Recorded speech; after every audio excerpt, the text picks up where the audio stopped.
In October 2022, Lil Jeff, or Bloody Hound Lil Jeff as his artist name is called, would begin his rap career, dropping his first song and music video titled The Bloody Family together with JB Bin Laden, and the name of the song being an obvious reference to the Bloodhound Gang. Since the beginning, Jeff was rapping like he was really truly about that life, dropping bars like how he bought himself a gun when he hopped off the porch, and now he's killing people like it's a sport. Q50 too can be seen in this music video wearing a COVID mask, whilst doing entertaining drill antics like using a Draco for weightlifting. Also in the music video for the song Knuck If You Buck by Vert, released some weeks later at the end of October, Q50 can be seen holding 2 handguns with drum magazines, showing just where he might have gotten his name from, as he would later also rap in his songs. Clearly, around this time, Q50 was already knee-deep in the gang lifestyle, after seemingly having begun to increasingly hang out with the Bloodhounds at least since the previous year, and now having finished his high school years, as well as having seemingly moved to Chicago. However, it would still be several months before Q50 himself would eventually begin to rap in the spring of 2023, but while Q50 wasn't yet rapping, it appears that he may have been getting involved in other, far more sinister activities that the Bloodhounds were allegedly involved in too, because only about a month after the release of Lil Jeff's Bloody Family music video, a murder would take place that Q50 has later referenced in his songs numerous times. On the 10th of November 2022, a 29-year-old OG of the 9-5 mob called Boogie, real name Rodney Strong, as well as his brother and mother, were visiting their local McDonald's, which is located only 0.2 miles away from the corner of 95th and Wentworth that the 9-5 mob claims. This is in fact the very same McDonald's where all the way back in 2013, someone would shoot infamous drill rapper Lil J in the buttocks. Anyway, while Boogie and his family were in front of the McDonald's, another car would suddenly pull up, with several men hopping out of the car, armed with handguns and a rifle, beginning to shoot at them. 602 Sam. Go ahead, 602 Sam. Hey, we're getting shot spotter, 13 rounds at 51 West 95th Street on the street. Hey, we're getting another shot spotter for 1 round on 9443 South State, and that's on the sidewalk, and it looks like there's a person down at the McDonald's, right at the front door. 10431. We're also getting a call of a person shot. Yes, we're getting one person shot, a woman shot in the arm at 95th and Lafayette at that McDonald's. We got 2 people shot. 631, we're getting another one at 95th at the McDonald's at the red line, another person shot. 560 on the zone, 560. Go ahead, 560. We got a person shot, actually, 2 at this McDonald's, 95th Street. I'm going to need a couple 660 cars, supervisors, and crime scene tape. We have a lot of people over here. Doesn't look good. 10-4, we have cars coming your way. Where's the crime scene at? At the McDonald's. We got 1 at the red line and 632s with the other victim. I'm sorry, 631s with the other victim. 633. Go ahead, 633. We got one more shot. 602 Sam. 602 Sam. That person shot over there. There's a white Infiniti sedan. It left the area going southbound down the wrong way on LaSalle from 95th, northbound. 633. 633. It's a total of 3 people shot over here. 2 males, 1 female. 10-4. I got some more info for the police. 95th and Lafayette. 2 male blacks jumped back into a white Infiniti. Last seen going northbound on Lafayette. Possible 4 occupants. Well, we need another info over here. We got them rolling. All right, I got info on 2 of the victims shot. First victim, 1 gunshot wound center back into the left butt. His last name is Strong, common spelling. First name. His brother shot multiple times, same last name. First name Rodney. Shot multiple times. 10-4. What's their conditions? 614. What are their conditions? Rodney, he's extremely critical, and he's up, he's moving, he's talking, he's in good condition. Breaking news at the 5 o'clock hour. 3 people have been wounded by gunfire at a McDonald's restaurant on Chicago's South Side. Now to a shooting at McDonald's restaurant. 3 people have been wounded. Our Mayor Kawash is live at the scene there. This is 95th and Lafayette on the South Side. Eric?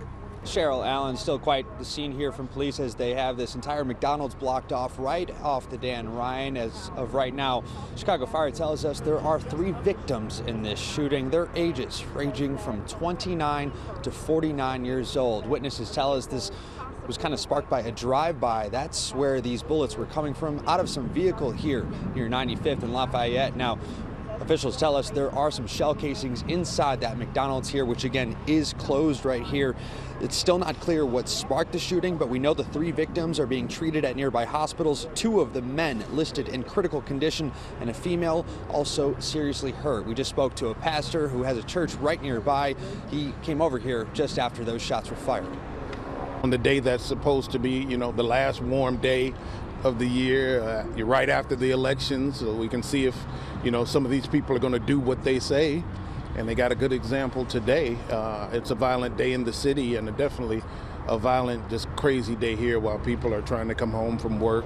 So again, all signs of a tragic scene here. 3 victims in the hospital. Police continuing to work through this entire investigation. There were reports of several rounds of gunfire coming from that vehicle. So we're expecting another update from Chicago Police. As we continue to learn more this evening, we'll keep you updated. Alan, Cheryl. 2 of the victims, the brother and mother of Boogie, would survive, but unfortunately, Boogie wouldn't be so lucky, as he appeared to be the main target of the attack and would get shot numerous times, passing away later at the Advocate Christ Medical Center.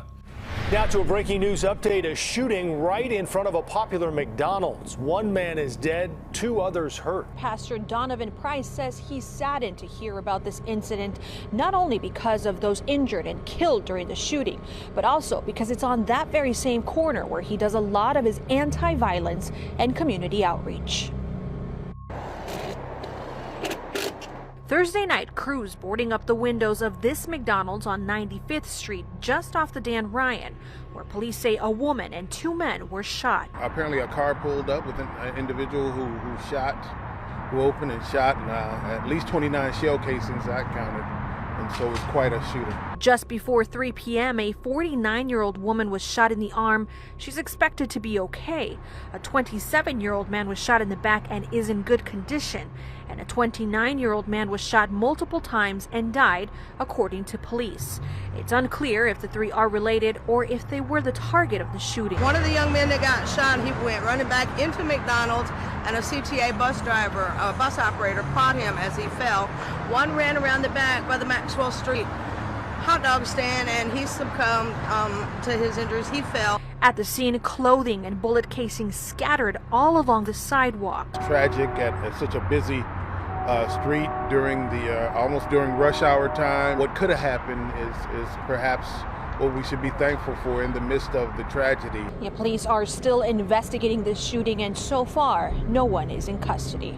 Only around 12 days after the murder of Boogie, there would be another shooting near that same McDonald's, which had reportedly begun after an altercation at the restaurant. It would seem that McDonald's had had enough of these incidents, and they would close the location for good in early 2023. But this is certainly not the only McDonald's that's had to deal with extreme levels of violence in Chicago. And in fact, only a few months before the murder of Boogie, McDonald's CEO would raise an alarm over the escalating amount of violence at their restaurants in the city. According to one somewhat tongue-in-cheek political theory from 1996 by the Pulitzer Prize-winning author and political commentator Thomas Friedman, who came up with the Golden Arches theory, that says that the presence of McDonald's restaurants are actually a sign of a nation reaching a level of economic development and stability, with a country getting a McDonald's indicating that it has a strong enough middle class to support the fast food chain, as well as building strong economic ties with other similar nations. And as the theory goes, no 2 countries that both have a McDonald's have ever gone to war against each other. But the fact that the McDonald's couldn't stay open in the 9/5 mob hood says a lot about how dangerous the area was, that it was affecting McDonald's at a corporate level, and indicating that this area is indeed as dangerous as some of the conflict-ridden nations which are too damn wild for McDonald's to even want to set up shop there. While this theory is about nations, the economic inequality between the haves and have-nots in Chicago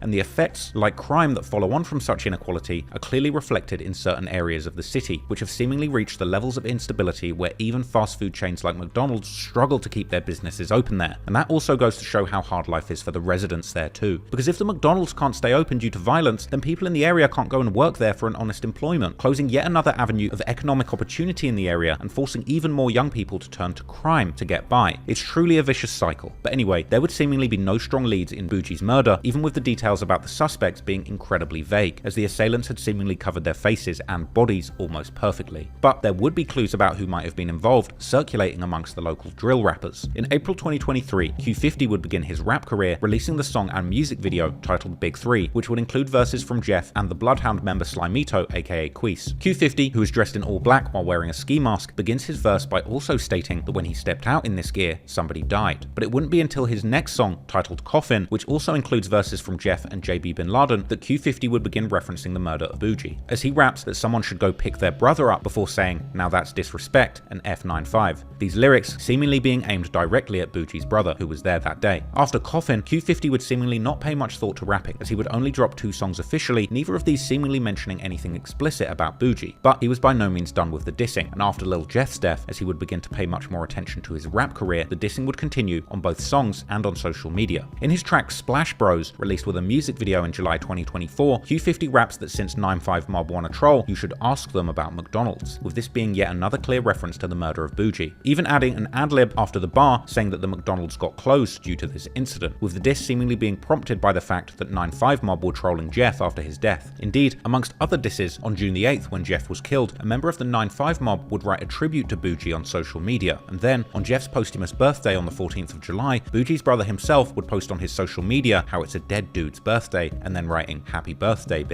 Q50 would also rap on Splash Bros how he jumps out of the Infinity Q50 make of car to do a hit with his 50-shot magazine, a bar which he's also repeated in other songs. Now, in the case of Boogie's murder, there's no clear indication that this specific model of car was used in the hit, but one of the leads that police would get immediately following the shooting would indeed be the fact that the suspects were driving a white Infinity sedan. I got some more info for the police. 95th and Lafayette. 2 male blacks jumped back into a white Infinity, last seen going northbound on Lafayette, possible 4 occupants. Q50 would then continue by rapping how he went up 8 bodies and people know he's a real killer, before saying how somebody's mum was in the way during a hit, so she got shot too, exactly what had seemingly happened during the murder of Boogie. Then in August, AMF Visuals YouTube channel will drop a vlog about shooting a music video for Q50's new song 762. Yeah, I bet. Yeah, I'm like, I know what you're saying, because it just look like, I got you too. That's how I look up, bitch. That's how I look up doing this video. Y'all tell me. Moving around.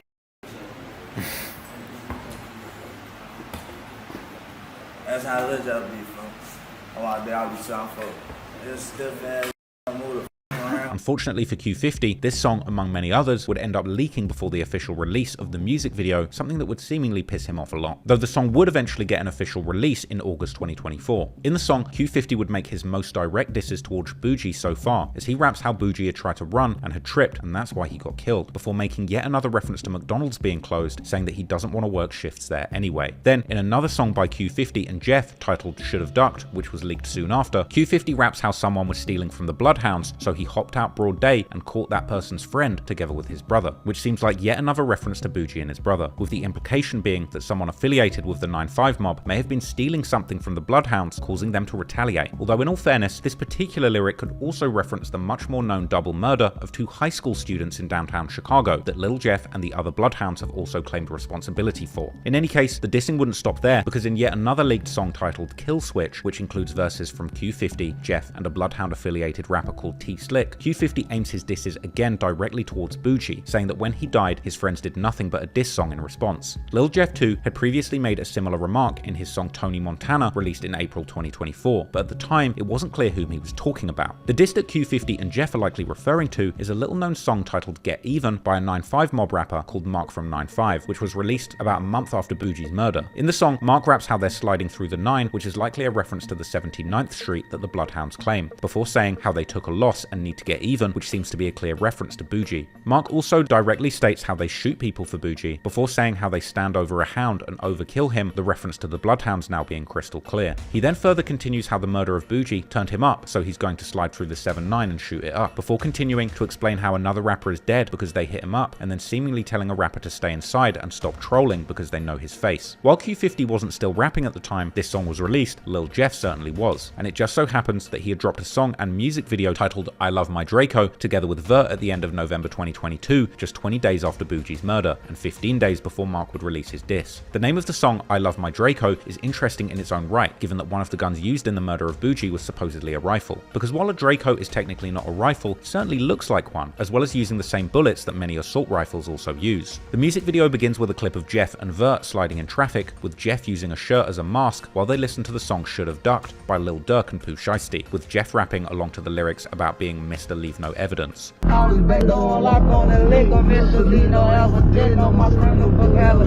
God, you ain't got no gun, you in a